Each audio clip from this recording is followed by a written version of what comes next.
Ladies and gentlemen, let me tell you something important about relationships. There is a truth that many avoidant men, in particular, face in the realm of intimacy and connection. It's not that they don't want to connect, it's that they struggle to navigate the very vulnerability that true connection demands. In relationships, especially with avoidant men, there's a pattern that emerges over time. You might see them pull away when things get too real, too close, or too intimate.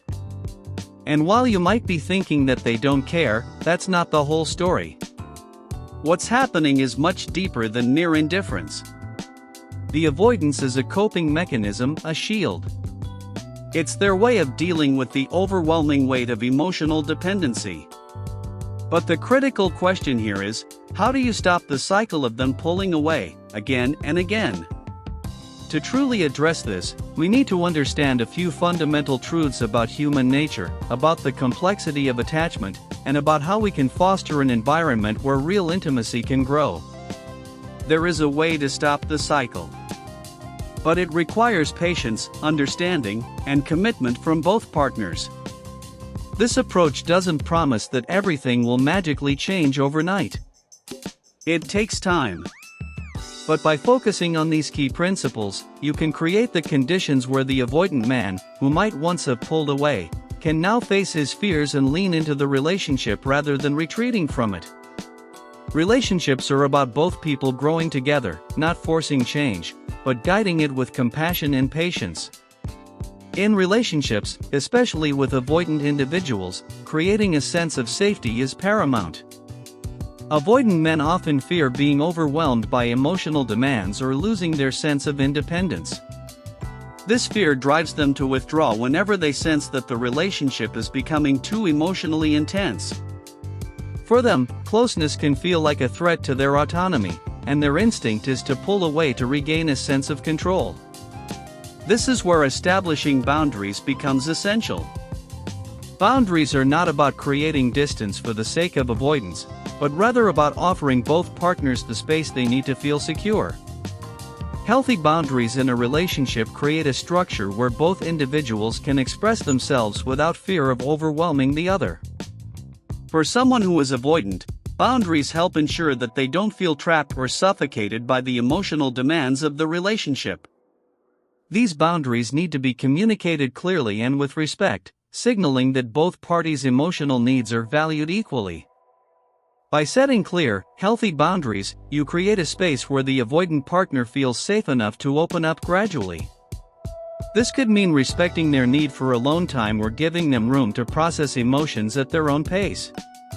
It also means not taking it personally when they need to retreat or recenter themselves. Instead of viewing their withdrawal as a rejection, understanding that it's often a defensive response rooted in fear can shift your perception. Boundaries also work to prevent the buildup of resentment. When both people understand the limits and needs of each other, it becomes easier to navigate difficult conversations or emotionally charged situations. The clarity of these boundaries ensures that there's mutual respect and that neither person feels overwhelmed or ignored. This creates the foundation for a relationship built on trust and emotional safety, making it possible for a deeper connection to grow over time. When dealing with avoidant men in a relationship, one of the most important things to understand is that chasing them, especially when they withdraw, is rarely the solution. This instinct to chase is driven by a need for reassurance, a desire to close the emotional gap that has been created. However, for an avoidant person, this behavior often exacerbates the problem, pushing them further away instead of drawing them closer. What you need, instead, is to lead with emotional maturity, a quality that allows you to take charge of your own emotional well-being without relying on the other person's validation or reassurance. Avoidant individuals, especially men, typically fear being engulfed by their partner's emotional needs. When they feel chased, pressured, or overwhelmed, it heightens their fear of losing their independence. In these moments, their instinct is to retreat to regain control over their emotional space. Chasing them, even with the best of intentions, reinforces their belief that emotional intimacy is something to avoid. It often feels like a trap to them, a situation in which they're unable to escape the intensity of the emotional connection. Leading, rather than chasing, changes the dynamic of the relationship. When you lead, you're asserting emotional maturity and self-reliance. You're not desperately clinging to the relationship, nor are you waiting for their approval. This doesn't mean withdrawing entirely or becoming emotionally distant, but rather establishing a calm presence. You show them that you're secure in yourself and in the relationship, and that you don't need their constant reassurance to feel valued. Instead of chasing after them when they pull away, lead by example. Focus on your own life, your interests, and your passions. When you maintain your own sense of purpose and personal growth, you demonstrate that your worth is not dependent on anyone else's actions. This gives them space to come back to the relationship at their own pace, without feeling cornered or suffocated. It shows that you can stand on your own, emotionally and mentally, and that the relationship is a choice, not a necessity for your own emotional survival. Leading also means that you take responsibility for your own emotional state. Avoidant men often struggle with vulnerability and emotions, so when you show up with your own emotional needs, it can feel like an overwhelming burden to them. But when you're emotionally regulated and stable, it helps create an environment in which they can feel safe enough to open up on their own terms. It's about fostering an environment where they feel no pressure, only an invitation to engage more deeply when they're ready. Another important aspect of leading in this context is to set the emotional tone of the relationship. If you lead with calmness, confidence, and emotional clarity, you offer a contrast to their avoidance. You're not chasing them to fill the emotional void or begging for their attention. Instead, you're showing them that you respect their need for space but are still emotionally present in the relationship. This gives them a sense of security, knowing that the relationship doesn't depend on them alone, but is a partnership where both individuals can contribute on their own terms. The key is to stop seeing their withdrawal as a personal rejection and instead view it as an opportunity to strengthen your own emotional foundation.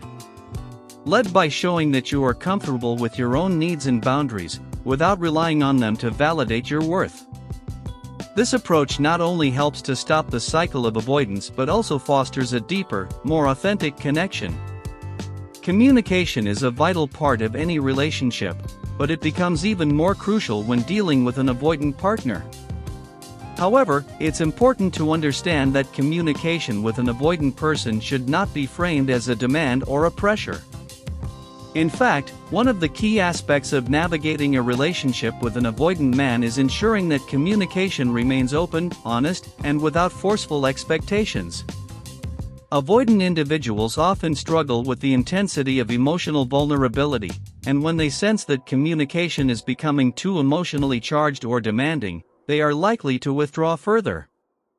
This is why it's critical to approach communication in a way that offers space for both parties to share their thoughts and feelings without creating additional stress or pressure.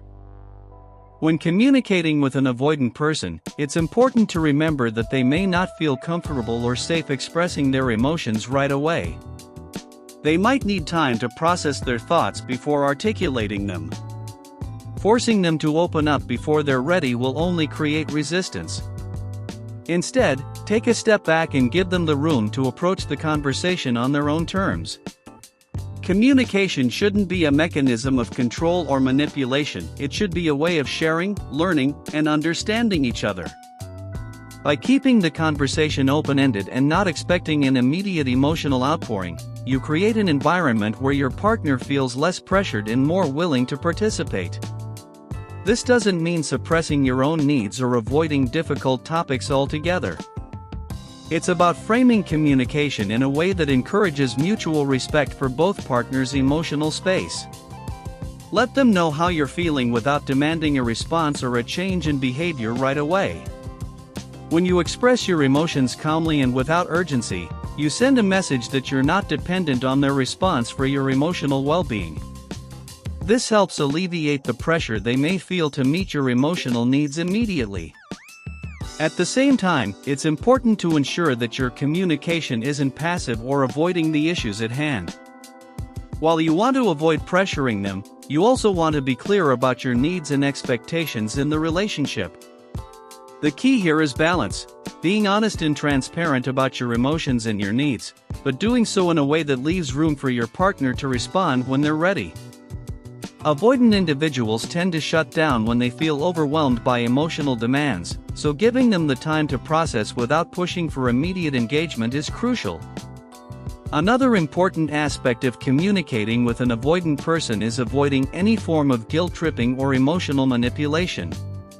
Avoidant individuals may retreat when they feel like their space is being invaded or when they sense that their partner is using emotional tactics to get them to open up.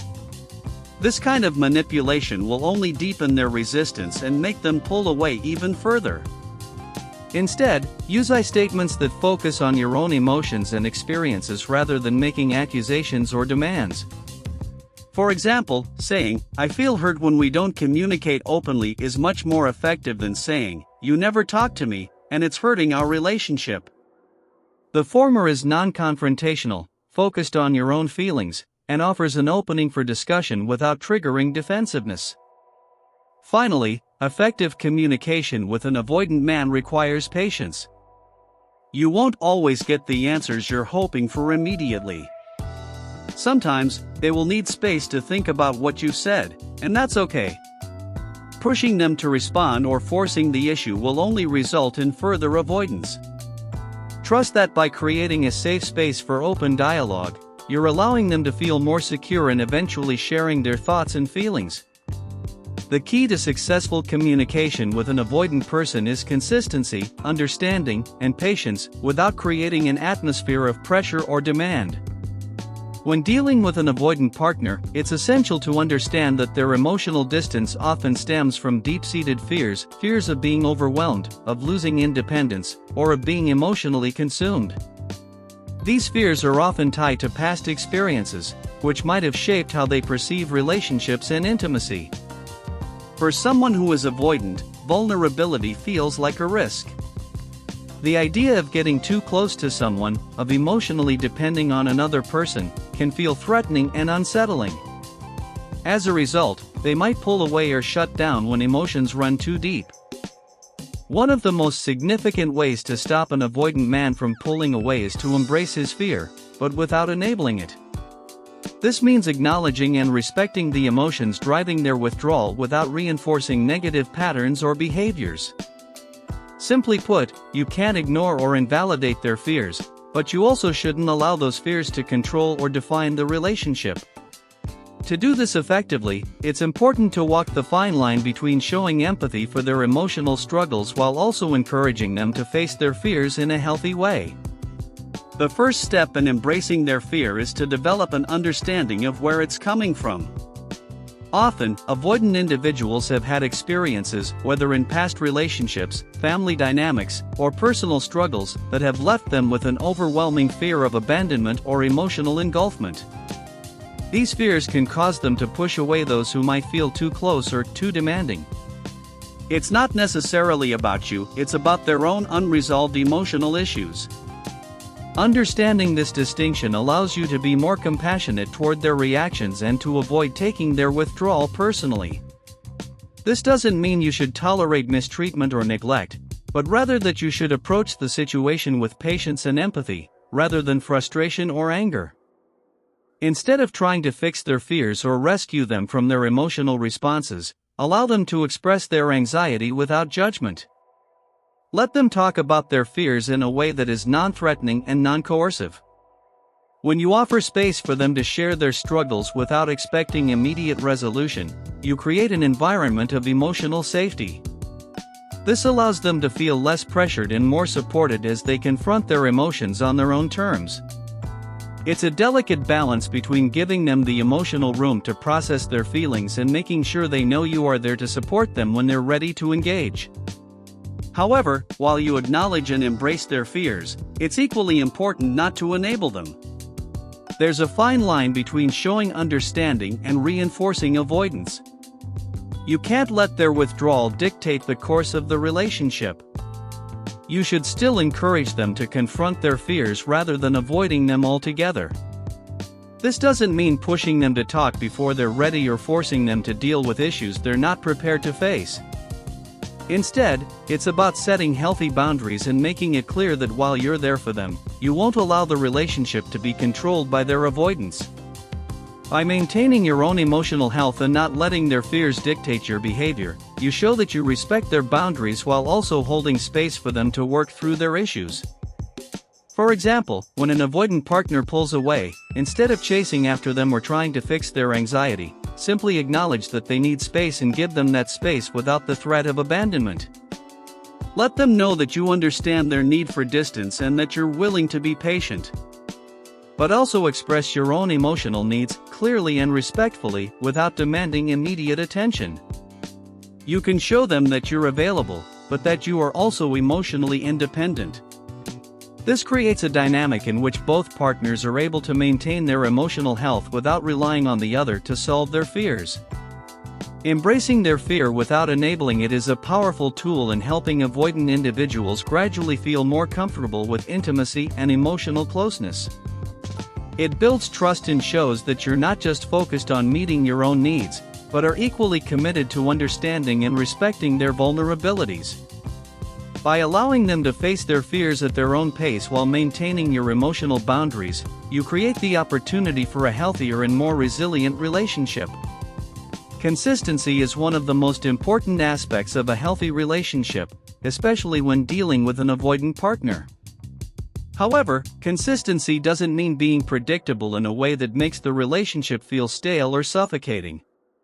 Instead, it refers to showing up with emotional stability and reliability, which creates a safe environment where the avoidant individual feels secure enough to open up without the fear of constant emotional upheaval. For someone who tends to pull away when things get too close, consistency can be the anchor that helps them feel grounded, knowing that their emotional space is respected, but they are still valued and needed in the relationship. At the same time, it's crucial to avoid being predictably rigid. While stability is important, the avoidant partner also needs room to breathe and explore their own emotional landscape. If your behavior becomes too rigid, it can start to feel like a cage to them. For instance, if every interaction follows the same script, or if you become overly predictable in your responses to their withdrawal, they may start to feel as if there's no room for personal growth or change. What they need is consistency in how you treat them, not in every little detail of how you react.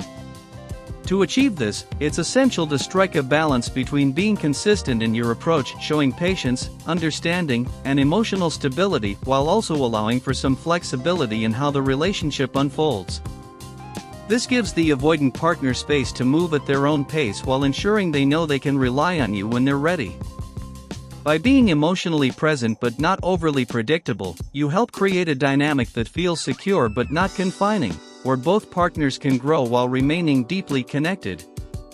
To stop an avoidant man from pulling away forever, it's essential to approach the relationship with patience, understanding, and emotional maturity. Relationships are about creating a space where both individuals can feel safe, heard, and respected. When dealing with an avoidant partner, it's not about forcing change or expecting immediate emotional openness, it's about creating an environment where they feel comfortable to gradually confront their fears and grow emotionally, all while knowing they are supported without judgment. By establishing healthy boundaries that foster safety, leading with emotional maturity rather than chasing, communicating with empathy and respect, embracing their fears without enabling them, maintaining consistent emotional presence while allowing flexibility, and encouraging their growth without pushing them too hard, you create the conditions where a deeper connection can develop. This is a slow, steady process, and it requires a commitment from both partners to navigate vulnerability, to work through discomfort, and to prioritize mutual respect. Remember, relationships are not about fixing the other person, they're about understanding one another, supporting each other's growth, and showing up with empathy and patience. If you give your avoidant partner the space they need while remaining grounded in your own emotional health, you allow the relationship to evolve in a way that feels safe, secure, and ultimately, fulfilling. Thank you for your time and attention. Relationships are a journey, and it's up to both individuals to choose to walk it together with trust and understanding. Take care, and may your journey toward deeper connection be filled with patience and growth. Goodbye, and thank you once again.